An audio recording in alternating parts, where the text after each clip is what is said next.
మధురమైన బిడ్డలారా, గృహస్థ వ్యవహారంలో ఉంటూ మీరు ఎటువంటి ట్రస్టీలుగా కావాలంటే ఇక ఏ వస్తువుపైన మీకు ఆసక్తి ఉండకూడదు. 17:5:24 బాబా ఏమంటున్నారంటే, పిల్లలారా గృహస్థ వ్యవహారంలో ఉండండి, ఏ దానిపైన ఆసక్తి లేనంత ట్రస్టీలుగా కండి. మాది ఏదీ లేదని భావిస్తూ ఇలా బికారీలుగా అయిపోండి, ఏమీ లేని వాళ్ళుగా అయిపోండి. ప్రశ్న: పిల్లలైన మీ పురుషార్థం యొక్క గమ్యమేమి? జవాబు: మీరు మరణిస్తే ప్రపంచమంతా మరణించినట్లే. ఇదే మీ గమ్యం.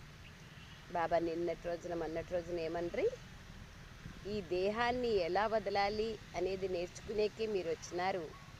దేహాన్ని మర్చిపోయేదే మీ గమ్యం. విదేహిగా కావడం, అశరీరిగా కావడమే మీ గమ్యం అన్నారు.